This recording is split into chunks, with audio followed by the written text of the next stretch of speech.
Post-Fades Cheesesteaks. We got, let's see, last week we did, or 2 weeks ago we did what? Football, or no, we March Madness. Then we had a Good. little break, little dietitian UFC action. Now we're back into basketball, NBA playoffs, and we got the lovely Mr. Tyrell Bradshaw and Mr. Timothy Mullen. How we doing, gents? You, what's good? Doing good. Great to be back. Sports 360, man. We never stop. Oh, We no. cover everything. Mhm. Everything. It could be Everything's cricket on our docket. or backyard football. We got you. Times are tough. We come in with something exciting. Times are tough. All right. So, like I said, this is going to be a NBA focused episode. So, playoffs are about to start. We got playing games starting Tuesday and Wednesday. And then obviously, I believe it's April 15th is when the official playoffs start. Friday. So this Friday. Wow. It's crazy that like Easter just happened and then like it's middle of April on Friday already. Like Yeah, time needs to chill. But I think it's gonna fly too. I think the month's gonna fly. yeah. But yeah. So we'll do a little recap of the NBA regular season, and then we'll pretend each of us are on the voting board for NBA awards, and we're all going to put our vote in for who we think should win, MVP, Rookie of the Year, Coach of the Year, stuff like that, and then get into the playoffs and kind of reveal our bracket layout and who we got winning the NBA Finals. So without further ado, and if anyone has any, I would say more, not really a recap of the NBA season, but like things that really stuck out. Like to me right away, the whole Mavericks thing going on right now is kind of interesting because they were what? They were 5 games over 500 when they traded for Kyrie, and then they looked like they were going to be good, and then they imploded and Completely imploded on and themselves. Luka and Kyrie didn't even play the last game, right? Or they played for like 5 minutes. Luka just gave up. played the Yeah. first quarter. Kyrie didn't play. Wild. Christian Woods didn't play. Tim Hardaway Jr. didn't play. Like the thing is that bothers me about the whole thing is that like at the end of the day, you still have a chance to go for it. Like winning that game solidifies the play-in spot. So you could have went for it, but you didn't. And if you weren't gonna go for it, like if you were gonna like quietly tank, then you should have did it weeks ago. And I don't think anybody would have said anything. It would have just looked like the Kyrie trade really didn't work. But like lo and behold, y'all could have been having back like behind the scenes conversations with him to make sure everything was good. Because now they're worried about this pick with the Knicks. Yep. Like so that's the thing that it just makes it look horrible. The tandem like that too. It's just that, dude, you have Kyrie and Luka. You need to be confident you can win every game. We're not talking about going against like the Suns or the Nuggets. We're talking about can you go beat the Timberwolves and the Pelicans? Like these are teams that Kyrie and Luka should be able to beat. I agree. I really don't understand how that whole thing transpired, how it got so bad.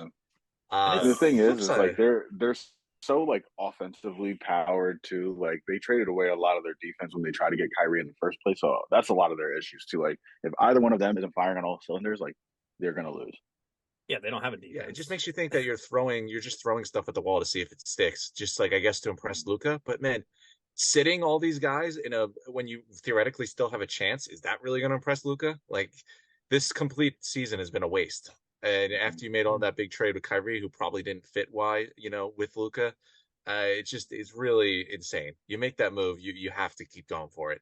What's the point? Kyrie most likely is leaving. You made a rental just to bow out and not make the playoffs or even try for it. Really confused, especially with the Mavericks. Like that's not really something a Mavericks organization I think would do. They're much usually well run. Cuban always seems like he's ready to invest and win and do whatever it takes. And I don't get how this whole thing imploded so badly.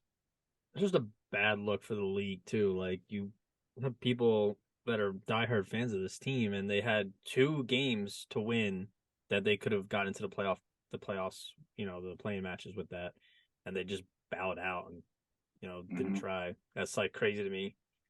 I mean, you have teams like the Sixers didn't even start. They played 2 games back to back without any starters, and they walloped both teams with backups.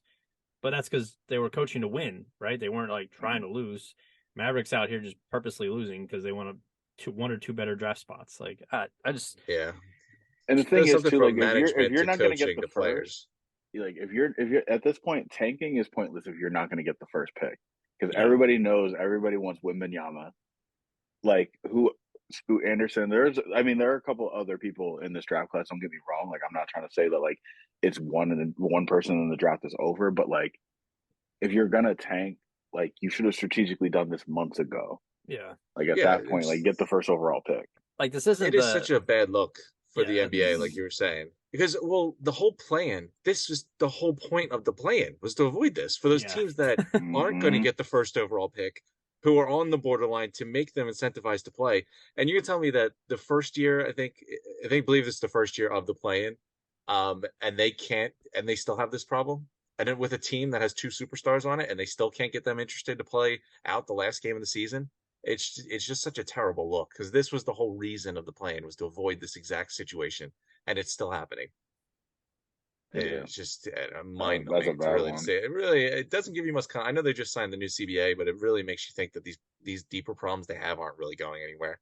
Um, one of the other things they have, the big problem they're trying to do, and it goes off of a point we were talking before we got on this, was the load management. And low key, the most impressive thing I've heard in the NBA in quite some time, and I honestly didn't even know about it until the last game of the season, was Mikal Bridges playing every game and having like 200, I don't know, 63.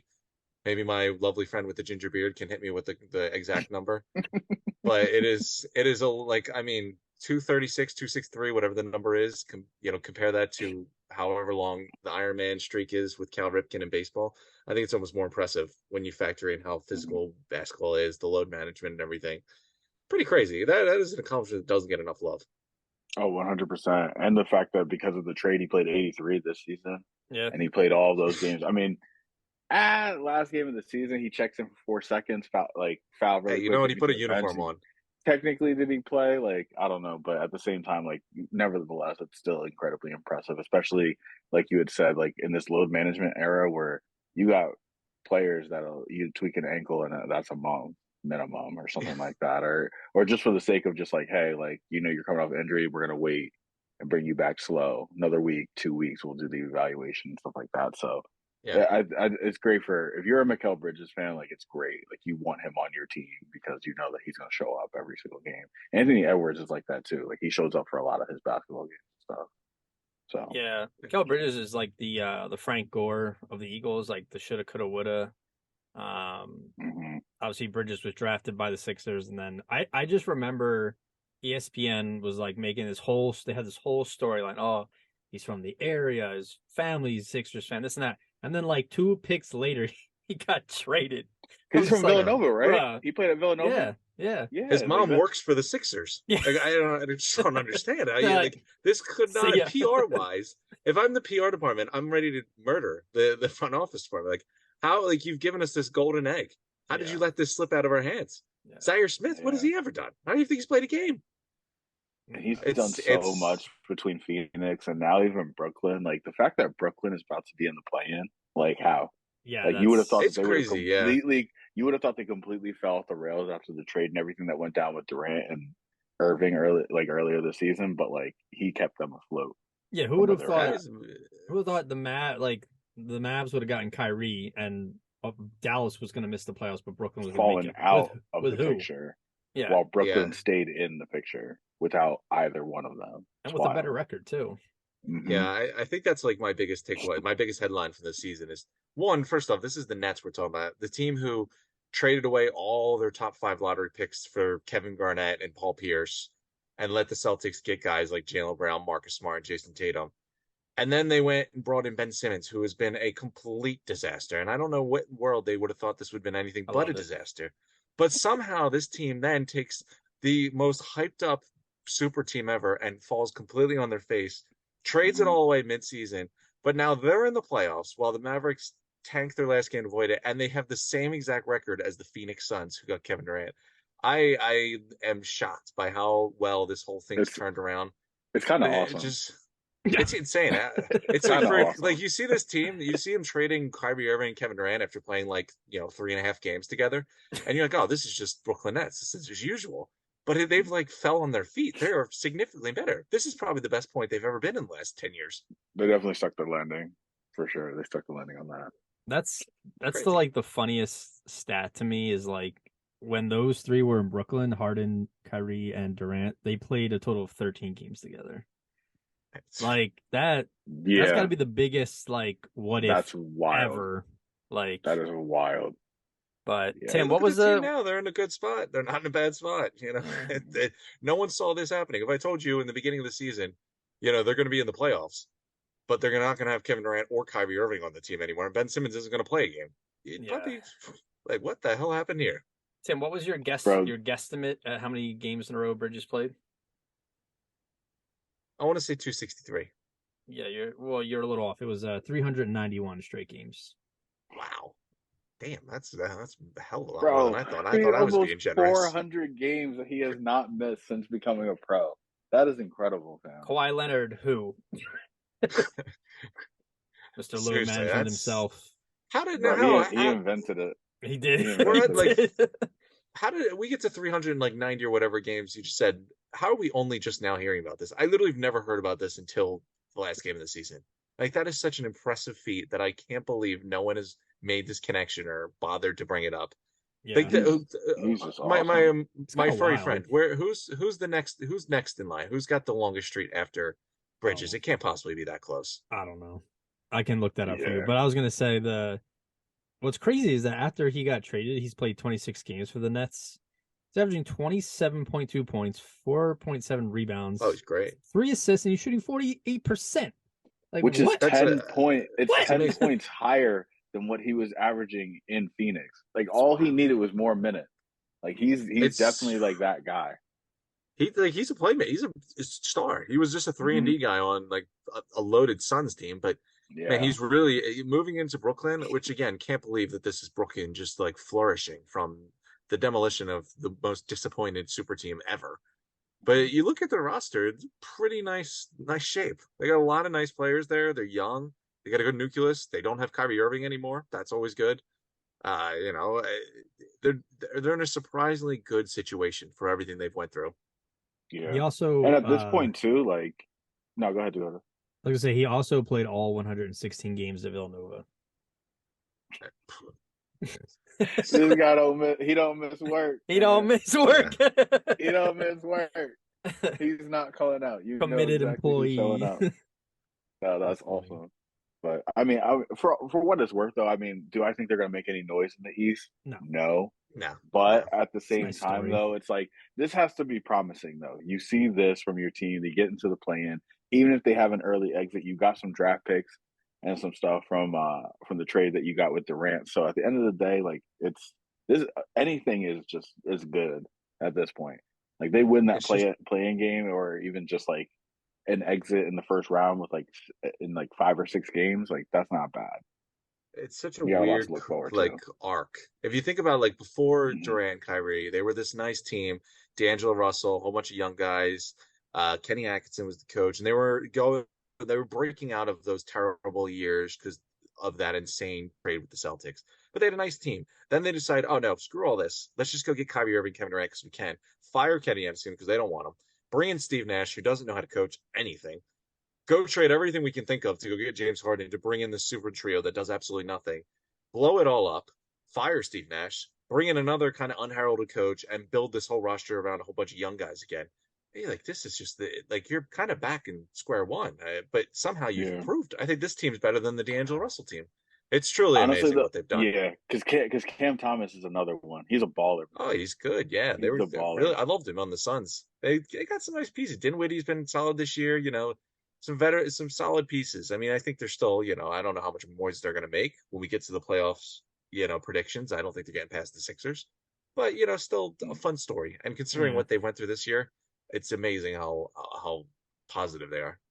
Last Bridges thing, he also the last time he missed a game, he was a junior in high school, and he was sick, so he couldn't play. That's wild. Mono taking him out. That's the only thing. Work. He plays every game even up when until he was mono. unpaid. That's wild. And for the playoffs, Dakota, you got anything trickling in your mind from this NBA season wrap up? I mean, kind of will tease at our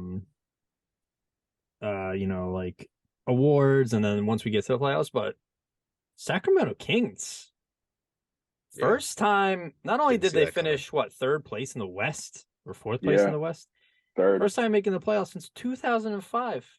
I Yeah. was like 8 years old, something like that. Now, Dakota, I'm glad you brought this up because I wanted to play this little game with you and Tyrell. Okay. Since 2006, let's bring you back to the year 2006 when I was you like were, 11. yeah, 11 or I 12, think we were actually. both in sixth grade. Things were going down. That's sixth grade, Still in yeah. elementary school. Amazing. Oh, yeah. So now bring us back to 2006, the last time the Sacramento Kings were in the playoffs. Mm-hmm. And I want you to tell me, 2006, when the Sacramento Kings make the playoffs, is Twitter around or not around yet? 2006? I want to say Twitter came out in like 08. Yeah, I don't think Twitter was out yet. Was it? We got two. It was not. It did come out in 2006, but not until July after the playoffs had already wrapped up. Oh, okay. That's interesting. Fun fact. That's True or wild. false? Oh, we got How more. about this? 2006. 2006. Did we have 9 planets in our solar system or 8 planets? Was that during that weird time when they weren't counting Pluto? Was that when they were gaslighting Pluto? Bro, that was terrible. Pluto was stripped of its planet status in 2006. This is a wild time. The Kings, last time the Kings in the playoffs, we had Pluto as a planet and we didn't have Twitter. It was a wild time. Just wild time going on. You got any more fun facts in that hat? Or was that it? I mean, I'm full with a lot of good stuff. All right, let's bring back to another true or false of social media. True or false? Was YouTube around when the Kings last made the playoffs? Oh, yeah. Yes. Had to have been. You are correct. YouTube came out just 8 months beforehand. So YouTube was 8 months old when the Sacramento Kings first made the playoffs. 2006 was revolutionary. It was everything was starting up. It was a wild time. Now here I got another one for you. One of the most beloved people on this planet. We all are very divided in what we believe in and what we support and all this. But I think there's one person that really kept everyone together and was loved by everyone. The crocodile hunter, Steve Irwin. Was he alive or dead the last time the Sacramento Kings were in the playoffs? Definitely alive. Was it really that long ago? Definitely alive. Tell me. No, he was definitely alive. He was still alive. He was alive. He died 4 months later in 2006, September 4th. That was 2006? Wow. Yeah, it's wild, man. It's wild. Or what's June? So, yeah, about 4 months later, he died. The last time the Kings made the playoffs. Terrible. It's crazy. Wow. Pour one out for the crocodile hunter. He's a hell of a guy. Jeez. All that to say that Sacramento has done incredible this season. It's not like they just got into the play-in to like break the streak. They've been like amazing. Their offense is very historic. Good, very consistent. And I love the aesthetic too of like every win they light up the beam. You can see it from right outside the stadium. It just shoots up through to the sky. That's really dope. Every home win, and they got to do it a lot this season too. So yeah, hilariously enough, my brother never been to Sacramento, but is a Sacramento Kings fan. Similarly to me, never been to Denver until this summer. Denver Nuggets fan. But and it's funny because he told me like ahead of time, he's like, bro, Keegan Murray's gonna be incredible. Like we got Fox, we got Sabonis, like this is gonna be a good year. And like preseason, I'm just like, I'm hearing you because like you're my brother and everything, but like no, I'm not doing that. But shout out to Trey. He called this from jump that the Kings were gonna be a playoff team this year. So. I feel like Sabonis is really, really slept on still. Like he's a really good player, and I feel like nobody talks about him. Very, yeah. Like a lot of analytics would say that he should have been in the MVP talks. Not like high up there, but like 5. He's a big part of what's going on there. I mean, I remember when he got traded, and they traded Halliburton to bring in Sabonis, and Halliburton was this young guy. I think he was the rookie of the year, or he was a big time rookie. And you're just thinking like, this is the most Sacramento King move in the world. They're trading like one of the best young players in the league to bring in a guy who's good, but this dude's maybe getting you the 8th seed in the playoffs. That's about it.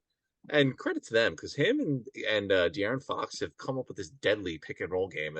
Offensively, they are just lights out, and it's really incredible how, like you were saying, they haven't been in the playoffs since 2006, and now they're the 3rd seed. Like there is no build up. Like they just shot up the rankings. Most clutch time points this season. De'Aaron Fox. I saw that. Is playing incredible basketball. That's wild. Obviously, you have Sabonis and stuff like that, but it's just like. They're great. Veteran leadership from Harrison Barnes, so former champion on the team. That's like giving that locker room that veteran leadership that they need coming into the playoffs too. Like they definitely shouldn't be slept on without a doubt. Like Oh no. they're definitely gonna make some noise. I'd be surprised if they had an early exit. I'll be honest. Don't they play? They play I the mean, Warriors, don't they? yeah, I don't like their matchup, but no, you know what? That's It's gonna be gonna an be it's entertaining gonna be a series. matchup That's gonna be my thing. favorite series. But that's also another storyline that you can get into as the recap of the season. How you're gonna have such an incredible record at home and the worst record away.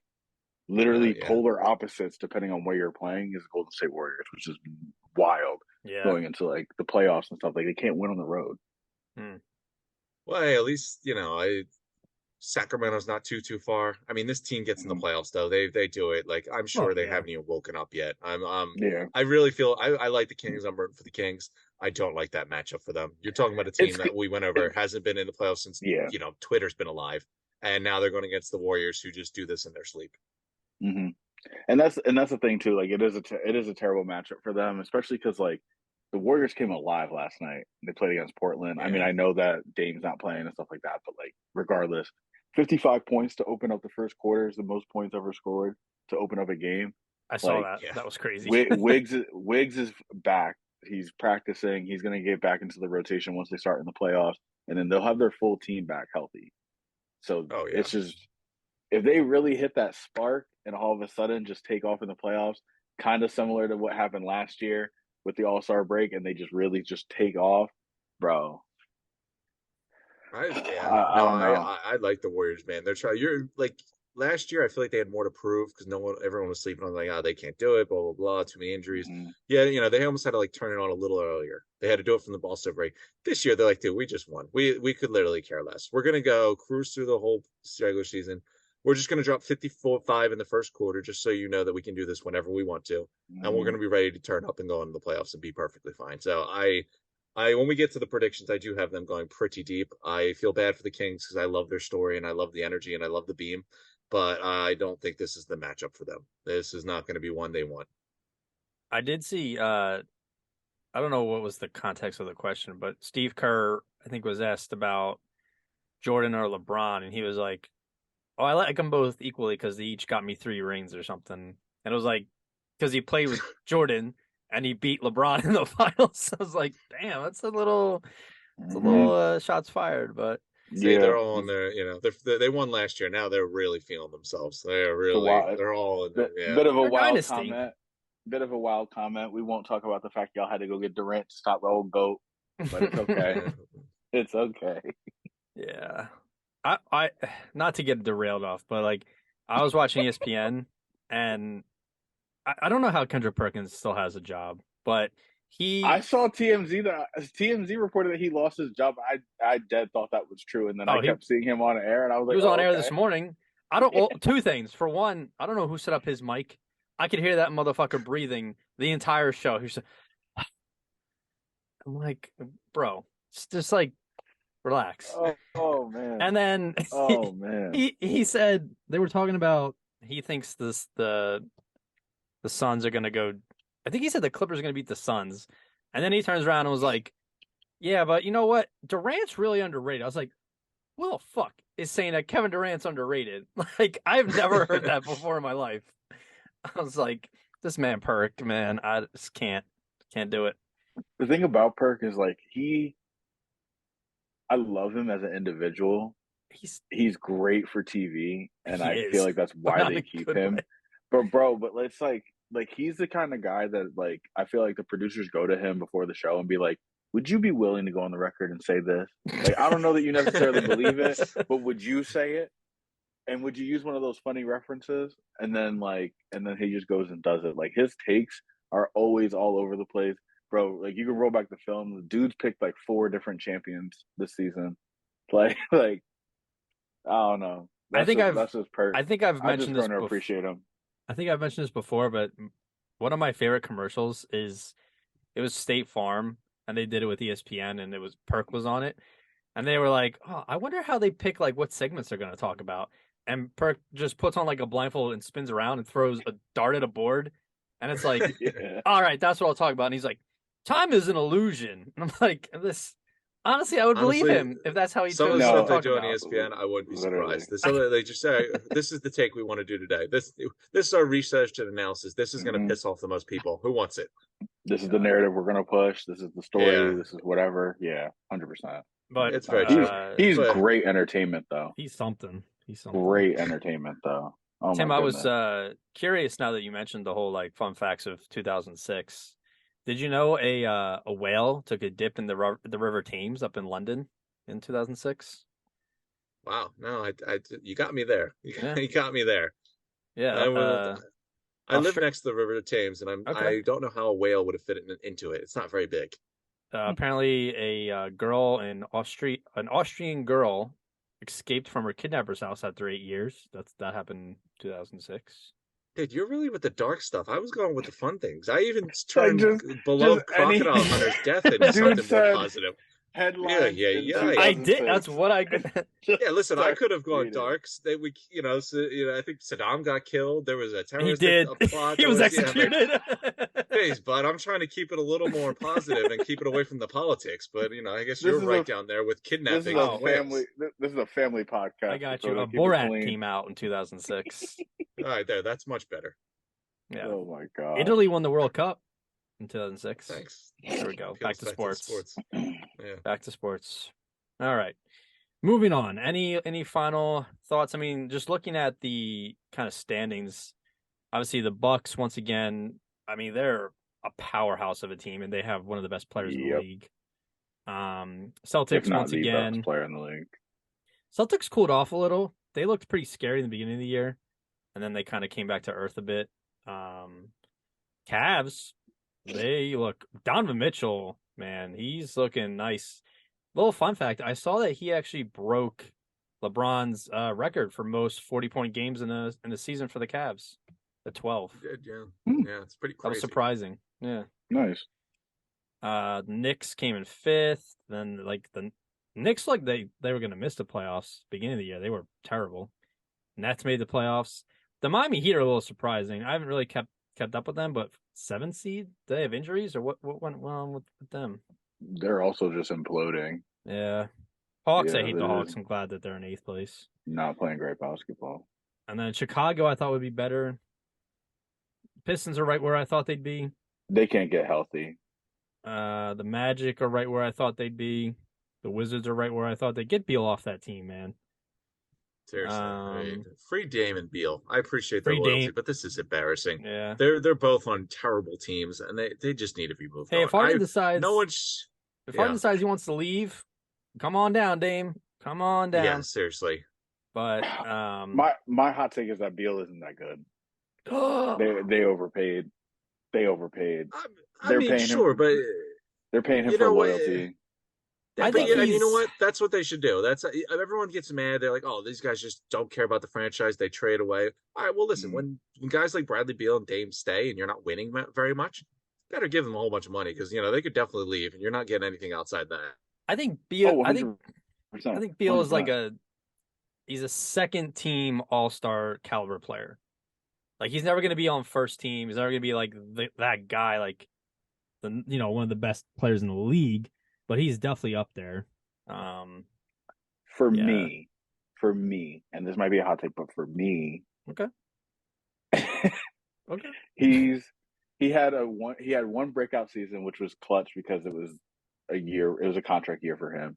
They got to give him the bread because he's the best player that they got, and management hasn't done anything to put any viable pieces around him or do anything viable. Like Kristaps Porzingis is having a better year. Cool. They have Kuzma, who's also playing for a contract, also a similar position player. They need a lot, man. Like Washington needs a lot. Portland needs a lot too. I guess looking at his like career stats, I mean, he's averaging 22 for his career points per game. That's not great, I guess, for his caliber. 46% shooting. It's not the worst, but if you're that guy on that team, like what other superstar are you attracting to that squad? That's a good point. That's true. Yeah. Well, either or. You know, I think that we can happens. roll into. I mean, we gave the Orlando Magic and the Washington Wizards a lot of talk, which I didn't expect on a playoff preview episode. So let's roll into the playoff teams. But then again, I didn't really expect to hear about an Austrian woman escaping her kidnapper in 2006. So you never Hey, know what to Also true. expect. Or whales in the River Thames. if you listen to this podcast and you're not learning anything new, like what are you doing here? You know what I mean? True. So, At It's the true. very least, you'll get some fun facts. well, So do we? let's do awards. Let's do the All awards and right. then we'll get into that. So we'll save Awards MVP and for playoff last. predictions. Yeah, we'll Okay. save MVP Yeah. for last. Go for it. Let's do it. And I guess I'll start. Mhm. I think this is pretty unanimous. Coach of the year, I got Mike Brown of the Kings for obvious reasons, but One. any objections? Oh no, No. I'm going Mike Brown. You have to after that turnaround. I mean, it's like first year. This offense is awesome. They don't really play Mhm. much defense, but why rain on their parade? I think it's an easy one. Okay. Yeah, 100%. Now, rookie of the year, probably pretty much the same. I have Paulo Banchero of the Magic. Hmm. Yeah, no, Yeah, he's played extremely well. He's what is it? He either tied or had more 20-point games his rookie year than LeBron James did his rookie season. Damn. So I think they tied actually. Yeah, with he's 20-point averaging. games. I know he's averaging So 20 points, 7 boards, 43 shooting. yeah, so yeah, The Duke he's boy having a very himself. nice year, bright Yeah. outlook. I'd give it to him. and and even better. Like that was not like an easy unanimous decision to take him #1 overall. And they listen, what with the Mhm. who they think should have picked, and turned out to be pretty well. So Yeah. Oh hats off to yeah, the Magic and between Paolo. But yeah, Chet and I would agree. Jabari, yeah, Yeah. for sure. Okay. Defensive player of the year. Tyrell, who's your vote there? For me personally, I give it to Drew Holiday. Ooh, I like that. I like Drew A Holiday. lot Now there. I know some people are gonna go for Jaren Jackson Jr. because he's been playing incredible basketball too. Would do that. Drew Holiday. Drew Holiday is outstanding. He plays both sides of the ball. Mm-hmm. He's solidified himself, and he just continues to get better too. Like if we can give it to Marcus Smart last year, which not saying that Marcus Smart didn't deserve it, but I'd say Drew Holiday. I would give it to Defense Drew player of the year. Holiday over Dan Green. I love Drew Holiday. I mean, I loved him when he was on the Sixers. Mhm. Then he did a little world touring. Then he settled in his new home in Milwaukee, and he's really reestablished himself as such a defensive presence. But Yeah. I'm happy for him. I respect that. I could have gone with that.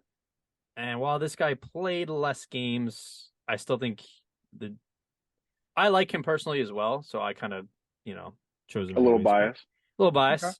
Jaren Jackson Jr., Okay. I mean, he helped that team become Grizzlies were really good. They were third in defensive rating.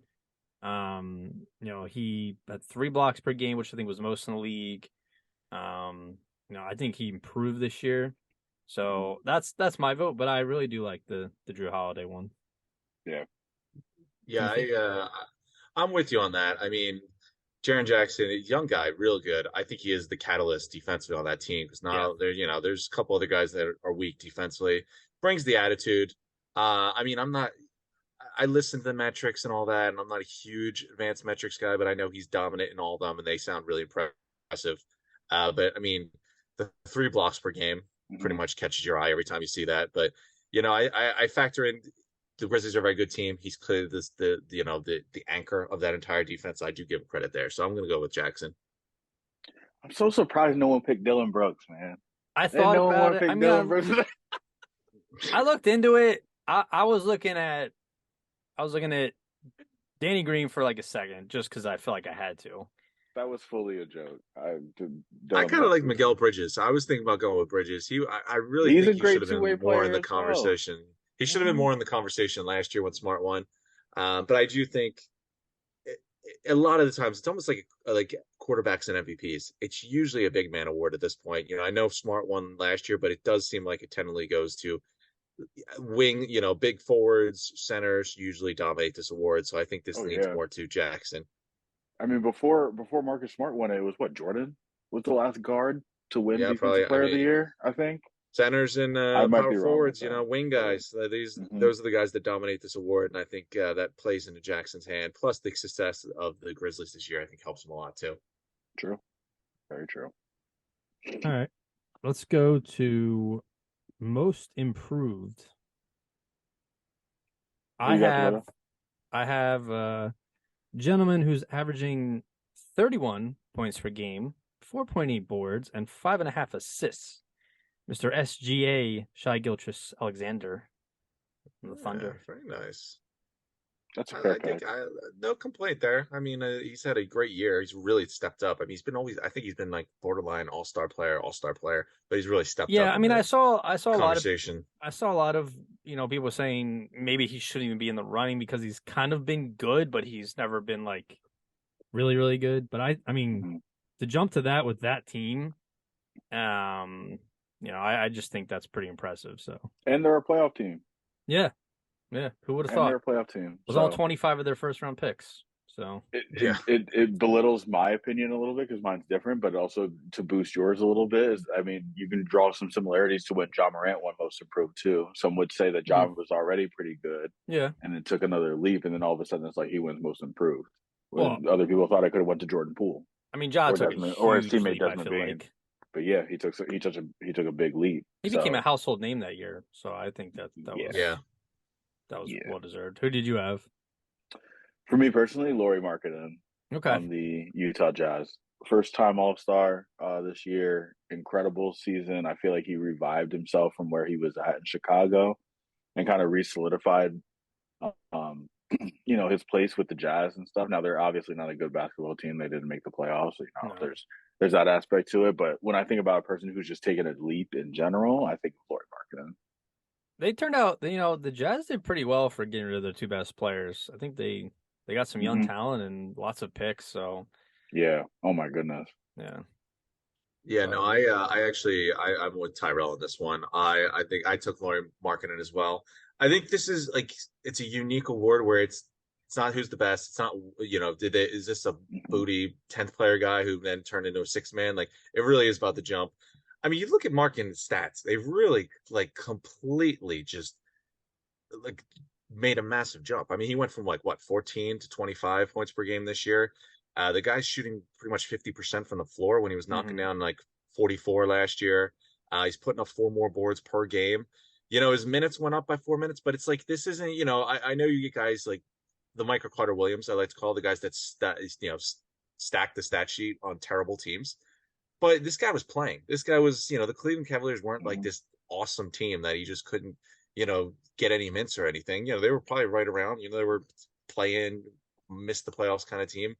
The Jazz are, I think, similar record, but he's really jumped. I mean, his numbers speak for himself. I think he's really become a player. He's a shooter. I mean, doesn't matter if you're open, you're contested. Shooting percentage, I think, is a great sign of improvement. And he went up nearly 5%. It's really, really impressive what he did.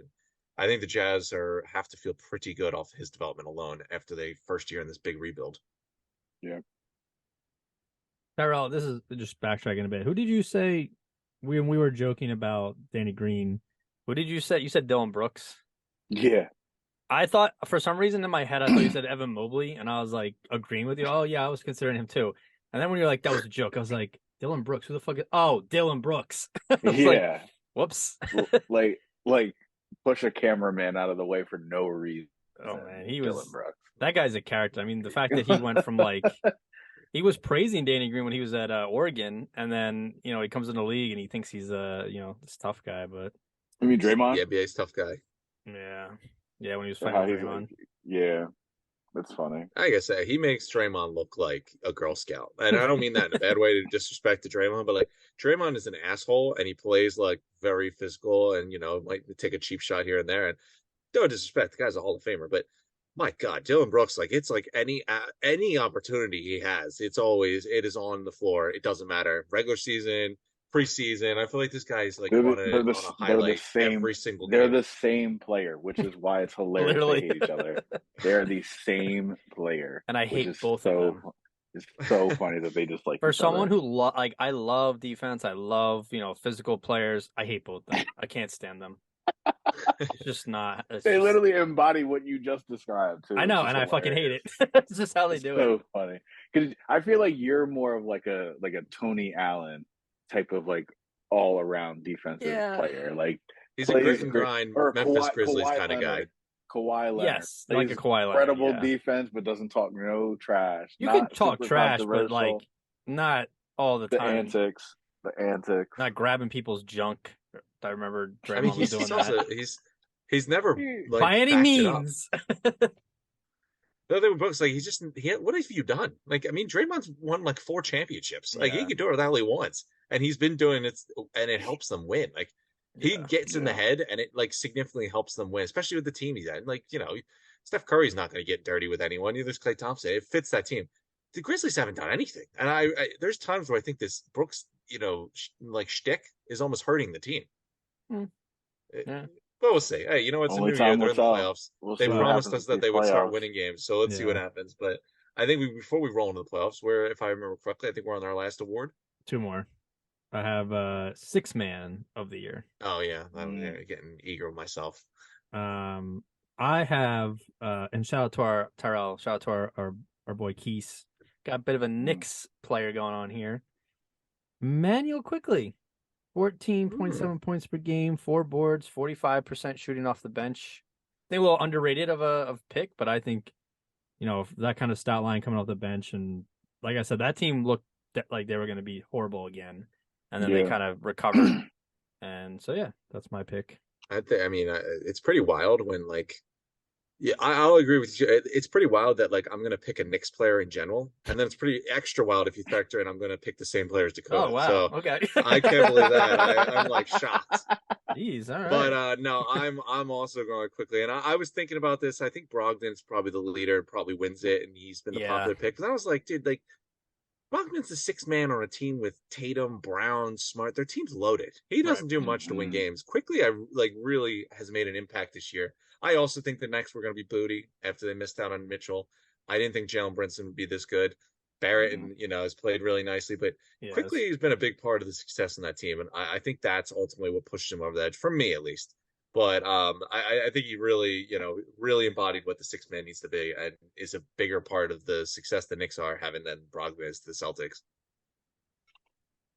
Yeah. This one is bad because it's like I got a little bit of money on FanDuel. Oh God, just a little bit, just a little tiny awards parlay.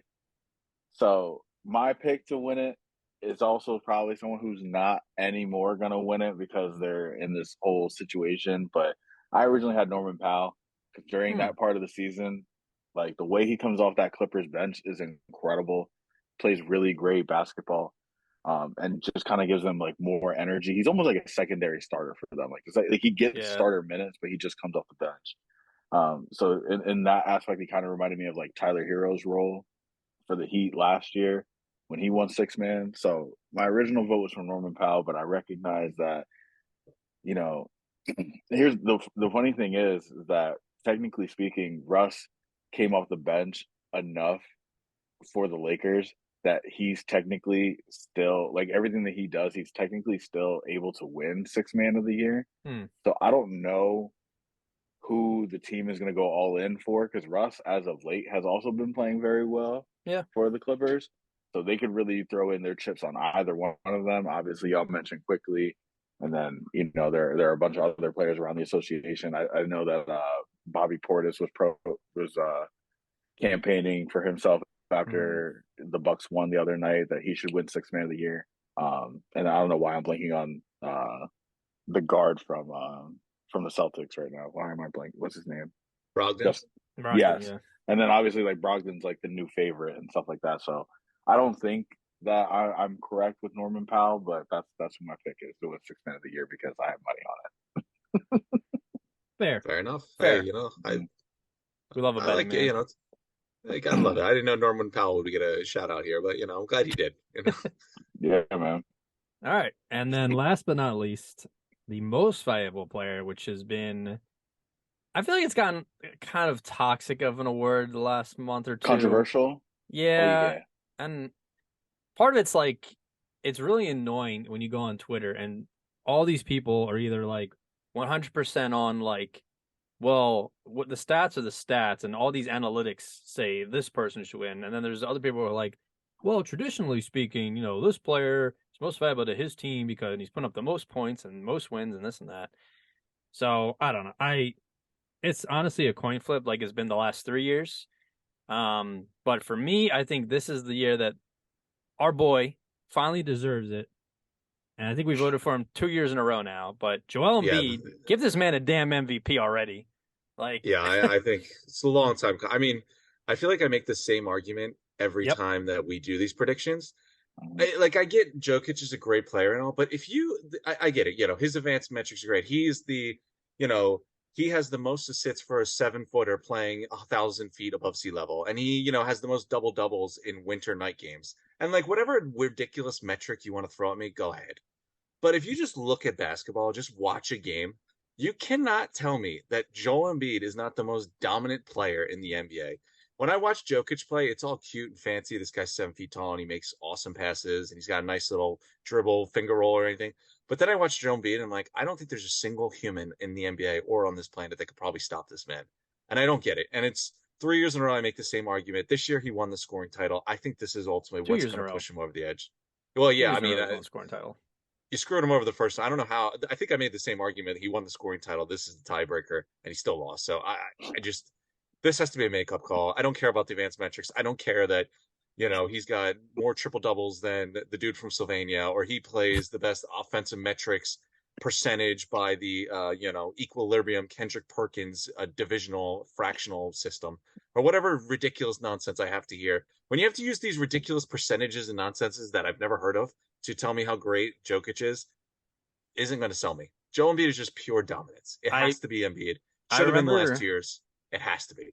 I saw someone on Twitter post like 20 bullet points of like these are all the advanced stats that Jokic has. I'm like, Who cares? cool, but like, can you tell me what like this one means? He's like, it's It's a it's thing. important. I was like, bro, Jokic is a phenomenal player. Obviously, one of the best right now. For a center, doing all he's doing is great. But like, Joel's a two-way player. Like, at times, Jokic is a liability on defense, and Yeah. I don't see how you can give. While he's the most valuable player on his team, I don't know how you give the MVP to someone who is like 17th or 18th in points per game average this year. Like that just doesn't. Yeah. I feel like MVP is Complete like you're the liability on most defense. dominant player and obviously most important to your team, but I don't know. Tyrell, you have the floor. Are you gonna say like Giannis or Tatum or something different? The funny thing is, We get please pressed just over here. yeah, I was gonna say, just give me a minute. I promise I'll get there. But it's so funny because like I'm a Denver Nuggets fan, Mm-hmm. but for the most part, like I really don't rock with Philly like that. Like I don't rock with the Birds. Like we know We know. this. Like Giants fan. we know. Big. Like yeah. Like I don't have a baseball team, so if the Flyers, Phillies, sorry, are doing great, like sure, I'll root for them. I've been to a Flyers game. Like Good don't have time. whatever. I really wanted basketball because the thing is like I don't have a problem with the Sixers. I actually like the Sixers. Like I like Joel Embiid. I think he's incredible. Like I really think he's an awesome player.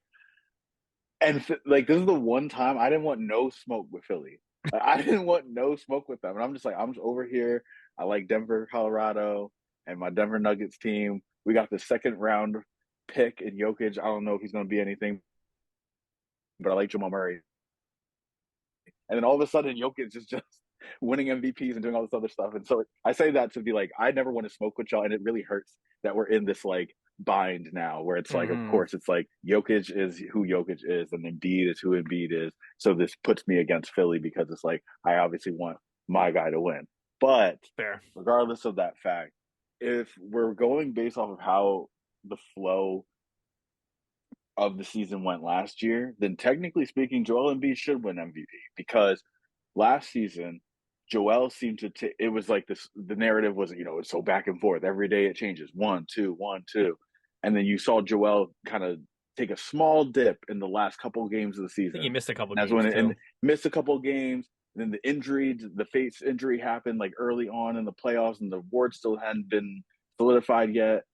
Jokic was still playing great basketball, leading that team riddled with injuries to the 6th seed last year. The Yep. storyline made sense, and then Jokic last minute, it's like, okay, he's overwhelming favorite. Jokic wins MVP or whatever they announced after the first round, whatever. If we're gonna do that last year when it was so neck and neck, then we got to be consistent.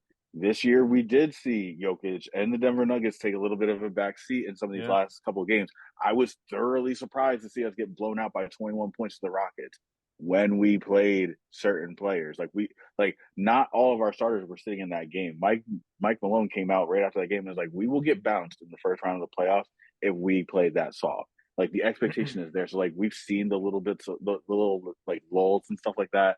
Jokic has like a small tweak, not a major injury or anything like that, but he hasn't been playing all the games, down the stretch. And then I really felt that Embiid's, what was that, 52-point game that he had the other night or whatever. I was just like, call it, fam. Well, Like, I think that was like the same. Either that was the same day or the day before when, like you said, when they lost to the Rockets, and like Jokic had like his worst game all year, and then Joel came out and put 52 on the Celtics. And exactly. Oh, yeah. Third time he's had 3 50-point games, which is just him, Kareem, and Wilt who've ever done something like. For me personally, like I'm gonna give like I'm slightly biased because of course I like my guy, but I like our team better. And we've won it the last 2 years. Like if you want to go based off narrative and like, oh, he'd be the first person since Larry Bird to win it back to back to back. It's become. I say Embiid, but the thing is like Giannis has also played incredible basketball too. Like he made a comment the other day too. Like realistically, if we want to actually go off the stats and success and stuff, I'm the MVP of the last 5 seasons. You could say that a lot about the different years LeBron's been in it too, but like the voters are never going to just be like, oh yeah, we're just going to give it to the best player in the league every single year. Like you got to go, like that's boring. You got to give storyline and switch it up and whatever the unwritten rules of how people vote and stuff like that. But yeah, I feel like that. I don't know. I give it an Embiid though. I do give it an Embiid. I think also in like a dumb. Like this shouldn't be a thing we have to talk about, but I think for like Joel's sanity, he has to win the MVP because I think he feels like he's been cheated out. And I know he said he like respects Jokic a lot, and they like it's a mutual thing. But like he's one of the greatest big men at his position for like as far as shooting, as far as like statistically across the board. Since he's gotten healthy and it's been consistent the last 5 years. Is crazy. So for him to be top 3 in voting 3 years in a row and not to get it, and scoring champion 2 years in a row and not get it, I think he needs it for himself, and I think it'll just be good for the league. I don't know if one player getting the MVP 3 years in a row is because he does the same thing every year. If Embiid won 3 years in a row, people will be saying the same thing though. It'd be like, where's Jokic's turn? This and that. He's doing crazy things that no one's ever done before. No center's ever had this many triple doubles and all that. So I think it's gotten into a point where like it's kind of like a nasty award and people are like so divided on it instead of just celebrating who the best player was.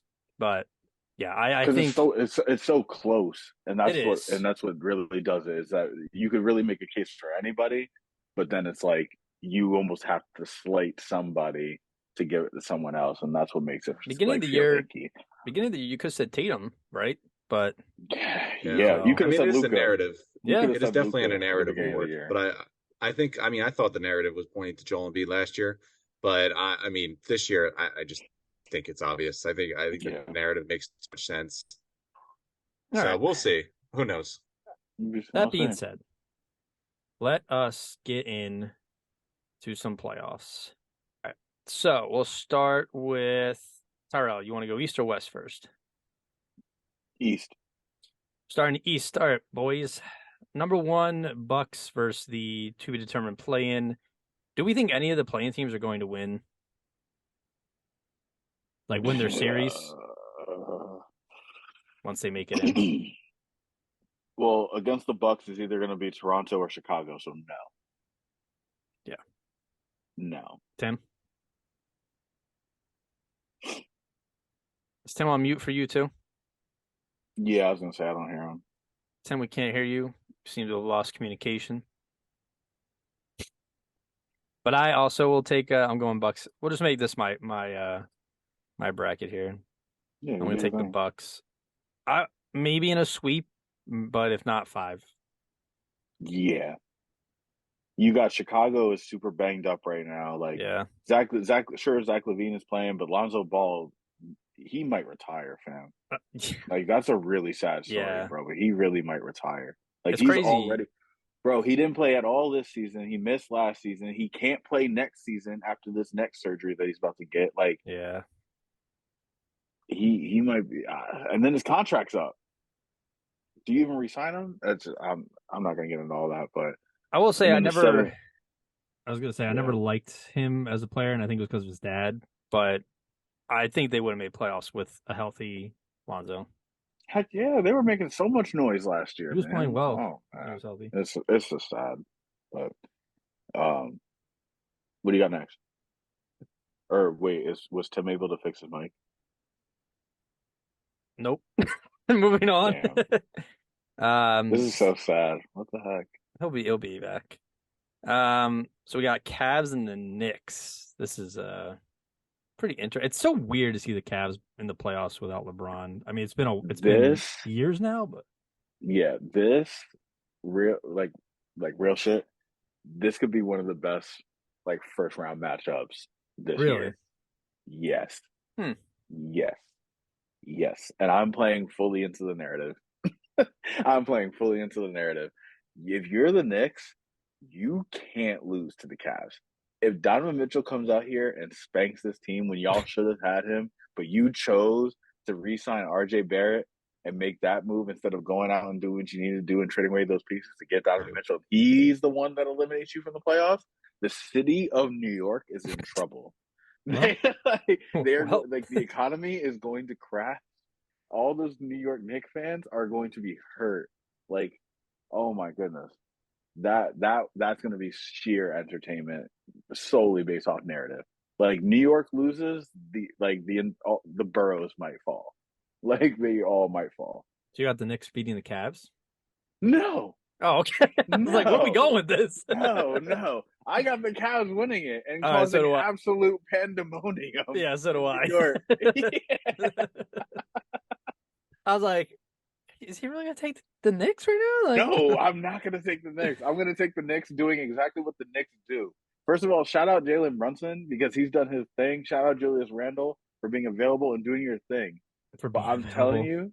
you that, like, yeah, the story is just undeniable. Like, the Knicks are historically bad. Like, so it only makes sense for them to continue it. Jeez. Sorry. All right. Yeah, I got Cavs. Next game. So we're gonna just. I'm assuming you're on the same page, and we're gonna do a double New York debacle. Both New York teams are Yeah, gonna get a taste of the playoffs, and then are gonna get fucking smacked out of here. both of them are going home. I think the Sixers sweep the Nets. If I'm being honest. If they don't sweep them, it'll be done in 5. Oh yeah, they'll take like a Yeah. game off if anything, but yeah, I think they're gonna take Mm-hmm. care of it. Sixers usually take care of business in the first round, and then No one can guard Embiid, and as long as Harden continues to play the way Harden has been playing, y'all will be fine.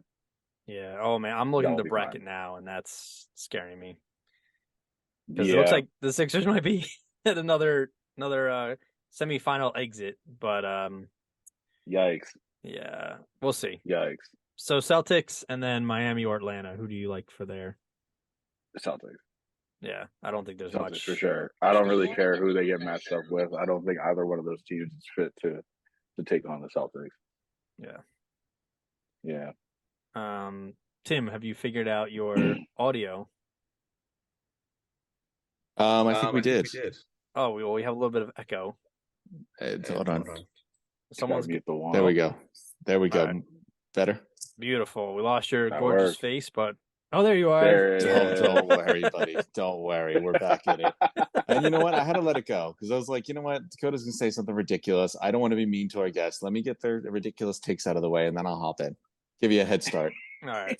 So run through your East first round. Who do you like? So yeah, no surprises. I like the Bucks. Didn't really have to get too much into it. I also take the Cavs. I like their build up. I like these young guys. Mitchell's turning into a bona fide star. Yeah. Sixers, Spider. I think. Yeah, I think the Sixers, man, they don't have a choice. I really think if they don't get out of the second round, if they don't get at least the conference finals, Harden's gone and Doc's probably fired.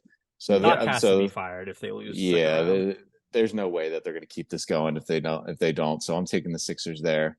And then I'll take the Celtics. I have them also playing the Miami Heat, but I think that the Celtics are too good. They're a veteran team. They were here last year. I think they're going to be all right. I do think if any team could give one of the top seeds trouble, I think it could be Miami. Because just Jimmy Butler's a dog in the playoffs. So Yeah. Oh yeah, they've been there before. I would love for Miami Buckets. to take Boston out, but I don't. Could you see imagine? Oh, Could you imagine? Sixers get the parade started. No, I'm just kidding. But then again, Miami sent y'all home last year. What if it happens again? It's true. No, That's true. Let me stop. All right, let's move on. Shall we finish the East or go over to the West? I think you want to go round by round. Okay. So probably shoot over to the West. Mr. Bradshaw, do the honors. Are your number one Nuggets getting through?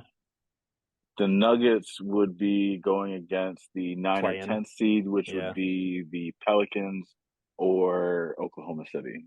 I believe we're getting through that series. Or Minnesota Clippers, but Minnesota Clippers, or no, it's Minnesota LA, and that would be for the 2 to 7. Well, isn't it the 7 and the 8 play each other, and then whoever wins that is the 7, but then the 8 plays the 9 and 10 winner? I thought that's how it worked. Yeah, it is. And can we take 1 second since we're talking about the West plan, can we take a moment to just talk about possibly the worst possible 24 hours you could ever have as a basketball team entering the playoffs when Rudy Gobert punches his teammate and their third best player breaks his hand by punching the wall? Are we surprised? How does that happen? Are we surprised? You're about to roll into the playoffs, and this happens the day before. Like, bro, you gotta be kidding me.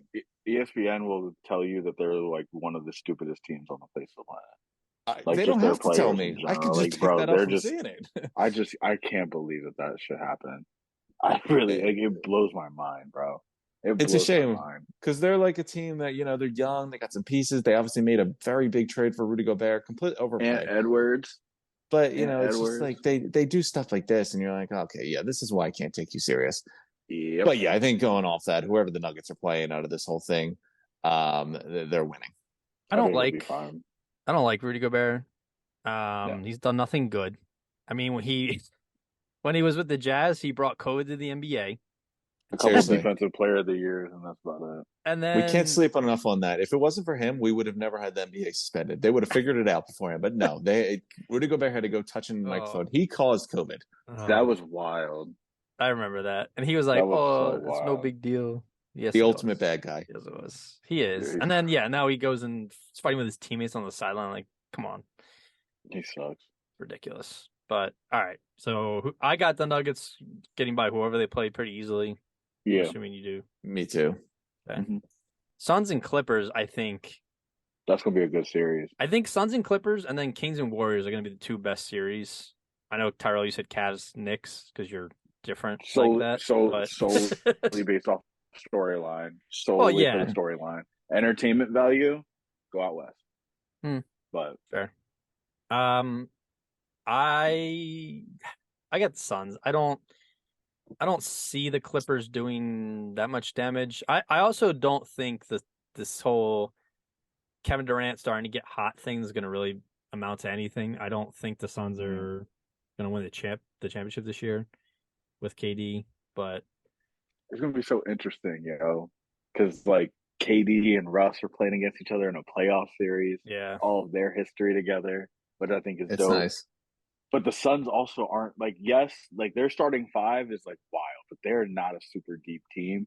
No. And if Kawhi Leonard, the thing is that Paul George is hurt. If Paul George wasn't hurt, I'd really pick the Clippers in this. I think that the offensive firepower of the Suns is going to be a little bit too much for the Clippers. Yeah.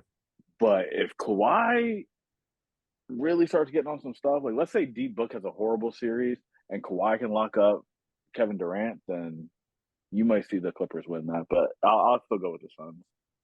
Tim? Yeah, I'm It's gonna be taking close. I'm taking Phoenix. I'm going to take the other approach to Dakota. I actually think the Suns are going to pull something out. I think they're going to be formidable.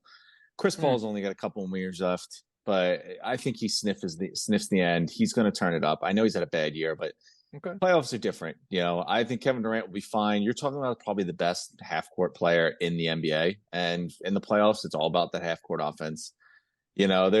Booker's still a deadly shooter. I think he's going to be even more of a problem now that he doesn't have to be the primary ball handler or the number two. I know they're not very deep, we talked about, but they got some guys. Ayton is going to help a lot on defense. Terrence Ross give you some instant offense. I like Cameron Payne. I do think the Suns are going to make a run. I think they've finished up the Clippers. Without Paul George, I'm not buying into the Clippers, but I'll save my Suns and where I think they're going till the end. Okay. Next we have the Kings and the Warriors. I'm pretty divided on this, so I'll let you both go first. Well, I mean, I think we talked about this a little bit. I know I did. Yeah. I feel bad for the Kings. This is not the matchup you wanted. You didn't want the Warriors. I'm telling you, they scored 55 in the first quarter, just so everyone knew that they could do that whenever they wanted in the regular season. They're ready to go. I think Draymond Green, when he got in his verbal argument with Dylan Brooks, the one of like 10 this year, said he could care less about games in March or February or whenever it was. He's like, I don't wake up until the playoffs. So, yeah, I think the Warriors are going to be fine. I feel bad. I like the Kings. They're a fun story, but this Warriors team is literally a dynasty. Yeah. I don't know. The thing is, I don't like doubting the Warriors because of who the Warriors are. But the age-old saying of, like, if someone's showing you who they are, believe them. The Warriors have shown all season that they can't win on the road. And being the seed that you are, you're not going to have home. Like, you're not going to have that advantage, especially when it comes down to game 7. Like, you're playing that on the road throughout most of the playoffs. Yeah, they get Wiggs back, but Wiggs hasn't been he hasn't played basketball. He's missed 23 games, which is like his family issues that he had going on and stuff like that. And I don't know. I think this is going to be the year where Sacramento is actually going to be like, no, we've actually arrived, and we're going to shock y'all really quick by knocking off last year's champs. We are here. We are that consistent team. It's legit. Like, don't think that because we haven't been here that we can't do it. I got Sacramento taking out the Warriors in the first round. Nice pick. Yeah. I mean, going off this is going to be this is going to be the most entertaining series. I'm calling that now. They both can score. I worry about the Kings. They do not play any defense, and you are going to have to play a little bit of defense, especially against the Warriors. It's definitely a matchup concern for sure, because I do agree. Like, their defense can be shaky on a night-to-night basis for sure. So the games are going to be close, because if at any point, like, Steph, Poole, Clay get hot, like, that's going to be a major problem for them. I think Sabonis will also be a problem for them as well, though. So yeah, I don't know. It's definitely going to be a good series, though. Definitely watch for sure. I think the Warriors had their moment last year, and then with the injuries, they've kind of stumbled this year through and made the playoffs, and now they're getting a little bit healthier. But I kind of like the narrative that Tyrell's preaching of how often do we see teams like finally make the playoffs after X amount of years out, finally get a good team, and then they're just bounced from whatever sport they're playing in the playoffs. So I'm going to say Kings in 7. I think it's going to be the best series, best series of the playoffs. Okay. I think Kings they show out. And then the last West game we have is the Grizzlies versus the Lakers or the Timberwolves. Do we think Bronny's got it? Yeah, right. Do we think he's got it? You damn right he does. You can go ahead and mark it down now. First of all, LeBron is going to get past Minnesota, because Minnesota basically disqualified themselves. We've touched on that. Yeah, we've already touched on that, so we don't even have to cover it. But you mean to tell me that he gets a crack at the young Bulls who really think that they've arrived? We're good in the West, all that stuff. Oh my goodness. I would be elated to see LeBron just take them out. Just real quick, real early, just boom, they're gone. Y'all really like, especially for like the Lakers team, like the way they started this season off with how horribly constructed their roster was. Oh yeah. Rob Pelinka might win Executive of the Year just for how they've been able to turn it around. He might have just done that for himself because he went from like arguably one of the most hated people in LA to, hey Rob, how you doing? How's your day going? Like you actually like want to see this guy like now, but like I think they do it. I think they shock a lot of people. I think they shut the young team up. I think the young team eats their words for talking so much trash to Bron and all these other teams about we're here, we're a dynasty, we're this, we're that, but we haven't proven anything. I think it starts with LeBron James and the Lakers. Yep. Okay. I could listen. I think that the Lakers definitely got a nice path here. They're going to play the embarrassment that are the Timberwolves, and then they get the youngest team. Now I want to go back to. I remember when the Suns made it to the finals, and I picked the Lakers in the same exact situation. Lakers were the 7th seed, and the Suns were the 2 seed. I was like, this young team, LeBron's going to put them to school. He's not going to lose. I was like, I felt bad for the Suns. It's like, this is the first year they're really good. They look promising. They got a nice team, but you're going against LeBron in the first round. And, I was like, you would look at this and assume the Lakers were the 2nd seed. And I was completely wrong. And the Suns went extra far to make me look even dumber. I really don't think this Lakers team is very good. Anthony Davis and LeBron James are very good. This Lakers team is not good. This team stinks. I don't think the coaching is very good. The Grizzlies, I think, are going to have a trouble with them, but I just think they're the much better team. I gave Jaren Jackson Defensive Player of the Year. He's going to have to show up against Anthony Davis to prove it. LeBron's going to have to drop and I think he can drop 40 points a game and have a triple-double, but I still think they lose. This team isn't good. They've been a problem all year. I don't think that's suddenly going to be fixed. I'm going to take the Grizzlies. Dakota, it's your call. I think it's tough. I think if there was no Ja Morant drama, I would pick Grizzlies easily. But then also the fact that the Lakers are playing really well lately, and AD is playing well, like that's got to be a sign for something. But I don't. I just don't. I think it's too little, too late for the Lakers. I don't think they. I think maybe if they give them the offseason, they can kind of rebuild a little bit and give Bron a couple more good years. But I'm taking the Grizzlies. I don't think. I love the narrative. Fair. I love the narrative, but yeah, I don't think the Lake Show is going to show up. Especially with them picking up Kenny Lofton Jr. Like he's tough. He reminds me of Zach Randolph a lot, like real big body, big man. And they need it because Steven Adams is out, and they have their other big who's also going to miss time as well. So it's like they need a secondary big to go with Jaren Jackson Jr. if they're going to be able to do what they need to do against Anthony Davis. Yeah. So. All right. Moving on to the Eastern Conference semis. We got Bucks, Cavs, Sixers, Celtics. Who do y'all got moving on? Oh, I mean, I like the Cleveland. They're a nice upstart team. They're young. They're on the rise.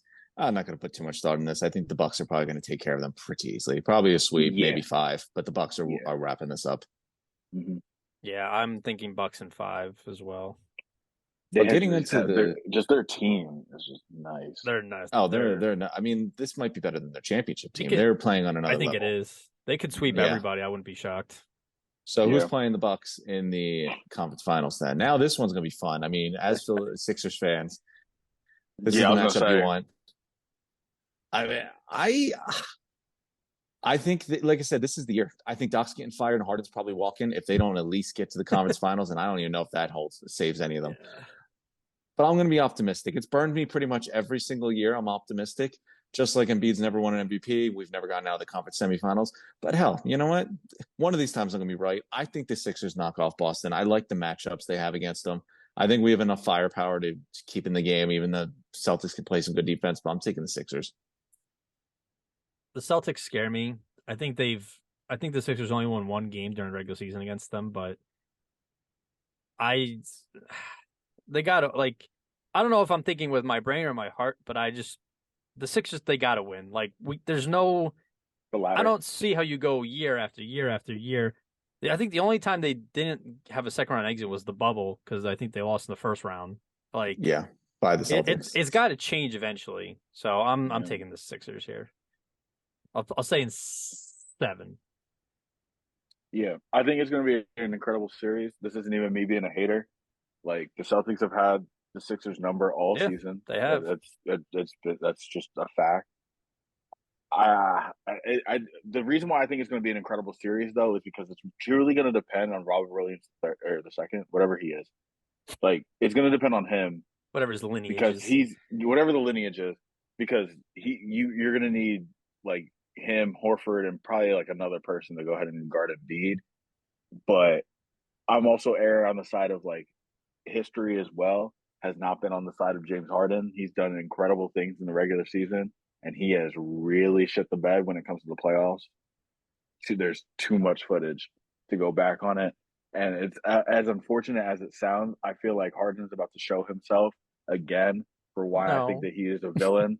Because he's, I'm telling you, there's already the little whispers that he's trying to get back to Houston, and that's where I ideally want to retire. But we see you, MF, because they're probably also going to get Wembanyama, and you want to go over there. But that's sidebar. That's besides the point.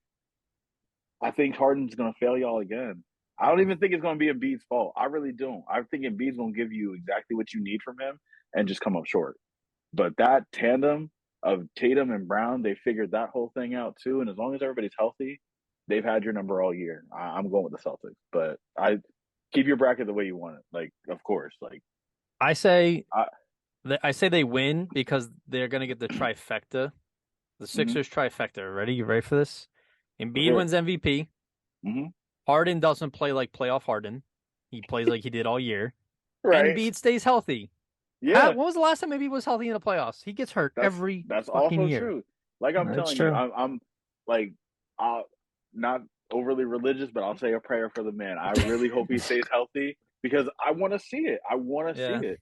He's got to, like, if he's fully healthy, how far can he really take the team? And I really think that, it would be nice to see. A second round exit. We're gonna see it, but would not surprise me. Celtics are a great team. Yeah. So and by the way, Tim, I completely agree with you. Anything short of the Eastern Conference Finals for y'all, like Harden is gone, and so is Doc. 100%. Yeah, you don't have to worry about Harden. Y'all gotta go to the finals this year.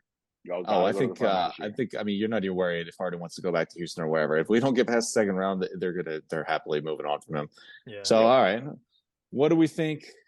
This one excites me because we got Denver versus Phoenix, and from what I heard from the first round, I don't know if the confidence for the Suns is the same between me and you two because I think the Suns knock off Denver, and I'll tell you why. I think, like I've hinted to, I know the Suns haven't figured it out yet with Durant. But Chris Paul knows it's coming in. I think he comes out, has a nice postseason. Devin Booker and Kevin Durant with their shooting alone is a problem in the half court. I don't know who's stopping Kevin Durant. DeAndre Ayton is a good defensive player, and he's going to give Jokic problems. Who factor in what Durant does in defense? You have no one to even slow him down. Durant will not be slowed down. Mm-hmm.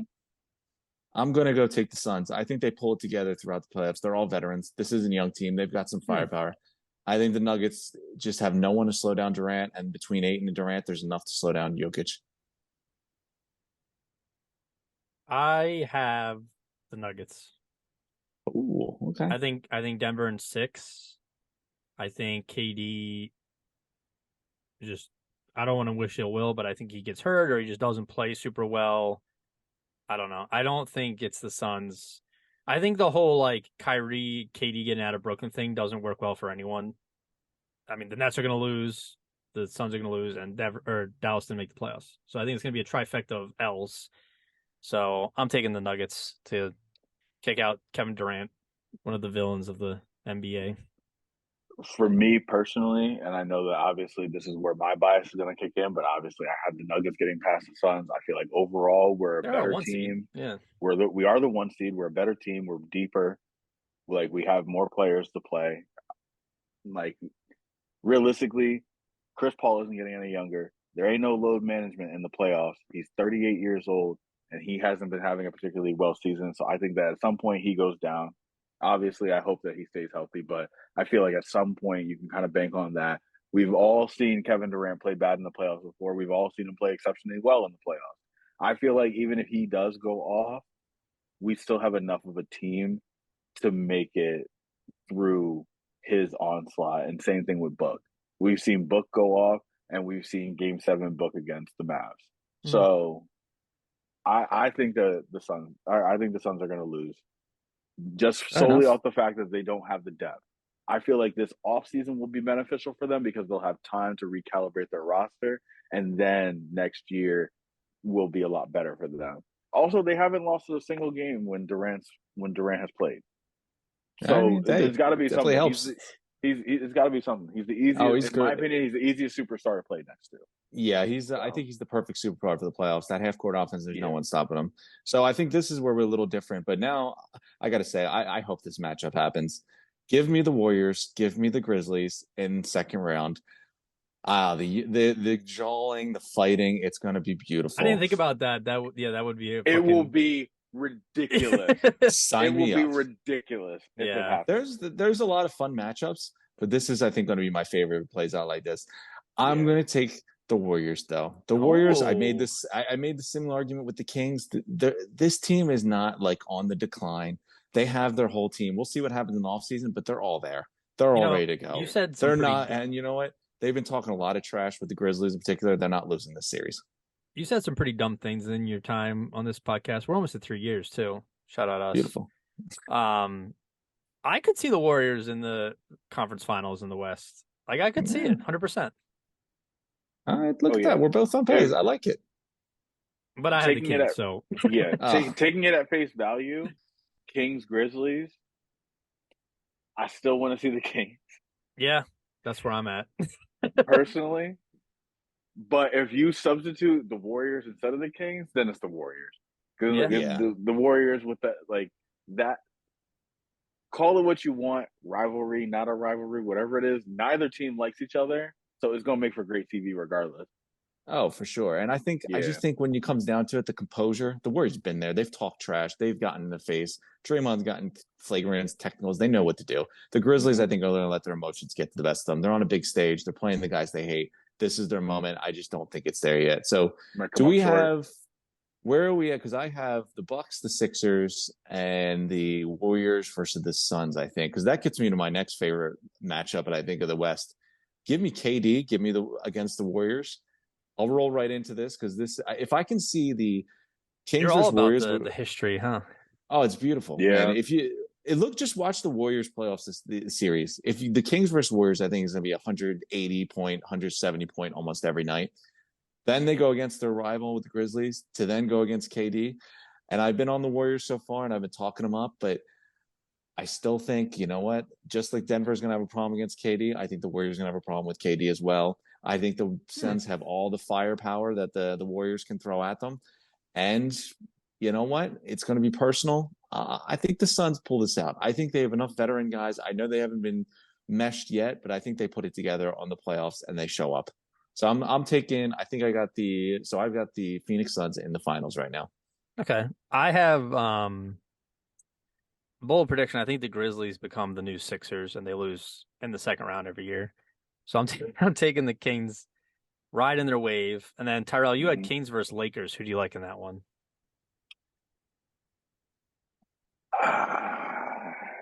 LeBron James. LeBron James.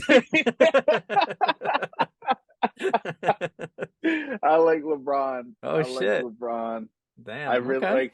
The thing is, I really feel like that this Lakers team has flipped the script. They're not the team we saw in October. They're not.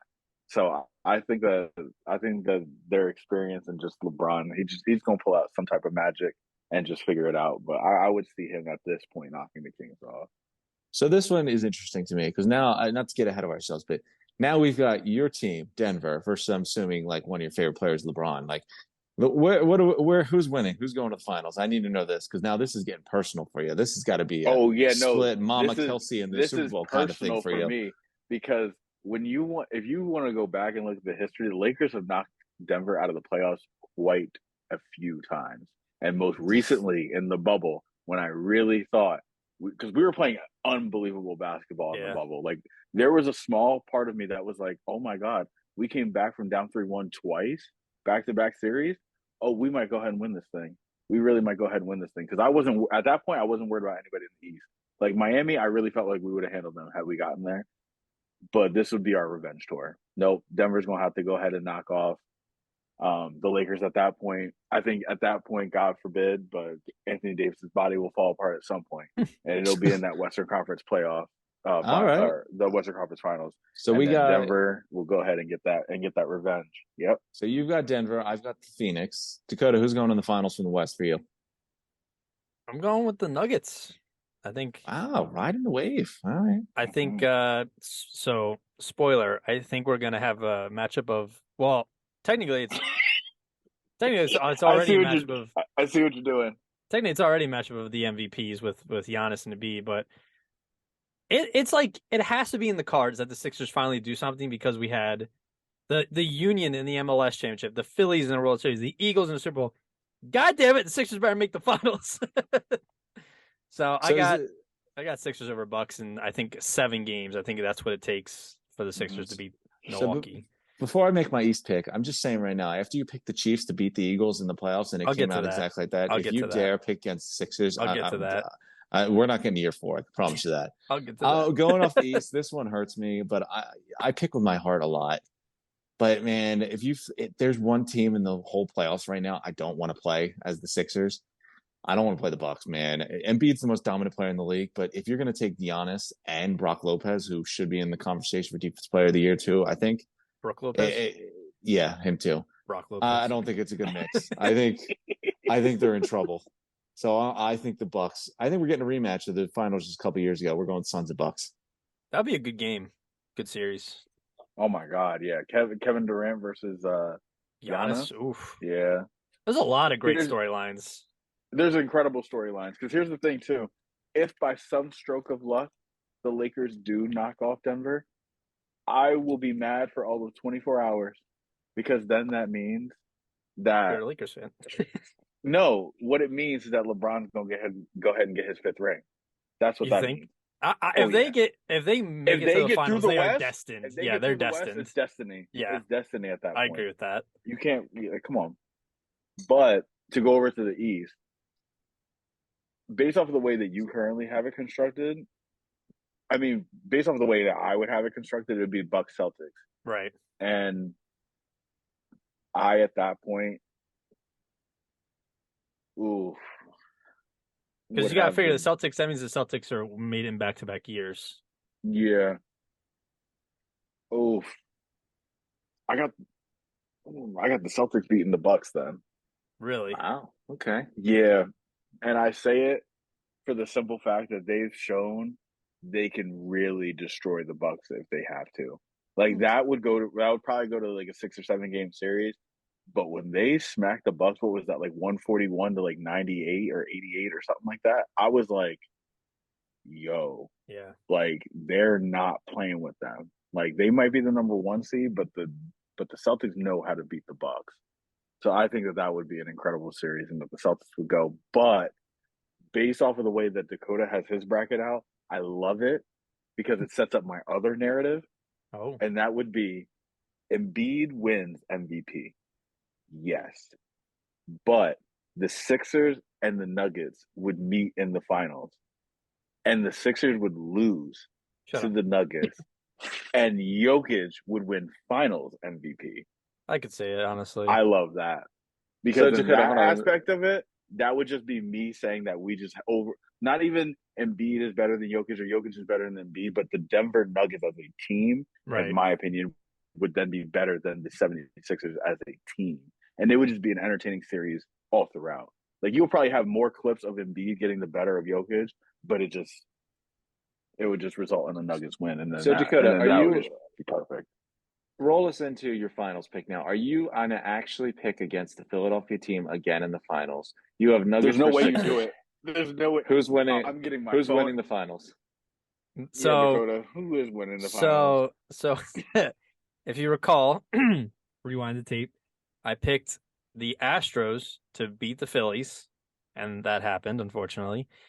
And then I correctly predicted the Chiefs to beat the Eagles, unfortunately, and that happened. So, if luck be with me, you know damn well I'm not picking against Philly again because I'm not trying to get just abolished by that city. So, give me the Sixers, baby. They're winning a fucking championship. Let's go.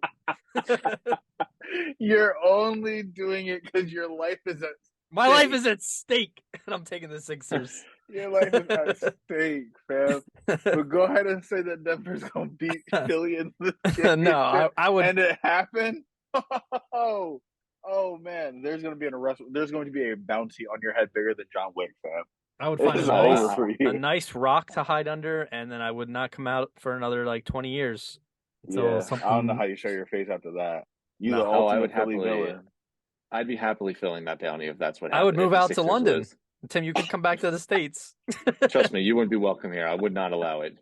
So Tyrell, what do we got? We've got Denver versus the Boston, I think. Yeah, I would pulling technically it out? have Denver versus Boston, and I would have Denver pull that out for sure. I got us winning it all this year. I do. I got it on FanDuel. I got it in my heart. Maybe I'm the one also leading with my heart as well. Bro, I'm not kidding. I did place a bet on Sixers Nuggets for the finals, so that's bro. It happens. It happens. But yeah, no, I thought this team was special when I saw the way Jokic led this team, riddled with injuries, with nothing but just our backup to a 6 seed. We have our people back, and I just feel like this will finally be the time for us. Like Jamal Murray already came out and said, like, this year, bro, is championship or bust. Like, he's got to come out playing the same way, same type of basketball that he was playing in the bubble on some like him versus Donovan Mitchell type stuff in that first round matchup. Like, I really think he's going to come out and flourish. Michael Porter Jr. has been giving us great minutes and output. And then you got Yo, who's maybe the MVP. Maybe. Who knows? But if there's going to be a year for us to do it, it's this year. But if not, we're in trouble. We're in trouble. We are in serious trouble if we don't win. This is definitely a championship or bust year for Denver and for Philly. Low-key. I'm happy for both of you because you both picked with your heart. You both have your favorite teams winning the championship. Here I am with the Phoenix Suns versus the Milwaukee Bucks. He's just trying to become like a movie director. He's like, what is the best storyline? It's true. I listen, and I love storylines, but I think the Bucks, they remind me a little bit of what the Warriors did last year. They came on hot after the All-Star break. The Celtics look great all year. The Bucks look like the much better team coming out of the East now. I think the Bucks would have knocked off the Celtics last year if Middleton didn't get hurt.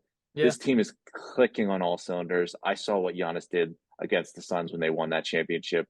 They're getting good minutes from Lopez, Drew Holiday, two defensive anchors. I think I've been keep saying it. Kevin Durant, who's going to get him? Who's going to stop him in Denver? Who's going to stop him in LA? Who's going to stop him with the Warriors?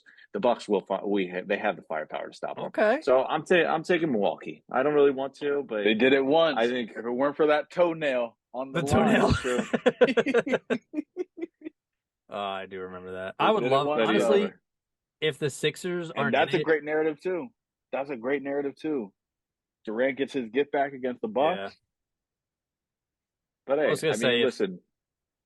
I like that we got all three different teams. Yeah, all of our brackets are pretty interesting. But like, if Philly doesn't make it, I would love for nothing more than Kevin Durant to get to the finals and just lose. I cannot stand him. I was going to say, you clearly don't like Kevin I don't Durant. like him. He's a punk. He's such a punk. I've never seen somebody get mad at fans. Like, grow up. Like. Well, you know what? I think when we get to the point where Dakota's taking personal shots at NBA players, this is when we have to wrap it up. Stole my lunch money. Hey, yeah, I was gonna say, bro, if you tag him, he might come for you. I know. He might do it. Hire some snipers. I don't know about all that. If he picked against the Sixers again, I would have happily offered it up his Twitter handle to Kevin Durant. But hey, I think we got playoffs starting tomorrow night, playing games. I'm looking forward to it. Like you said, there's a lot of storylines potentially playing out, and I can't wait for it. But until then, boys, it's been exciting, and I hope we can do one after the playoffs wrap up, and maybe one of our love team, our beloved teams is pulling down the banners. So until then, though. Sure. Yeah, no, let's definitely do something before the season ends. But no, I appreciate it again, bringing me on. Anytime y'all need anytime y'all need a basketball guy, I'm right here. Oh, we got you. Always welcome. Always welcome. All right, boys. I'll talk to you guys. Peace. Later. Go Sixers.